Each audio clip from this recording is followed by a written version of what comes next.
Pozdrav svima! Evo napokon sam postavio i limene panele na krov.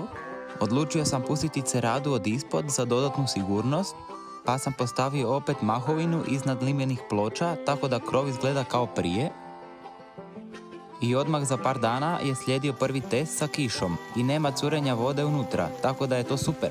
Pozatvarao sam i prostor ispod kolibe sa ostacima trupaca, tako da sada imam i skladište za alate i drva. Ako vam se sviđaju ovakvi videi, zapratite me.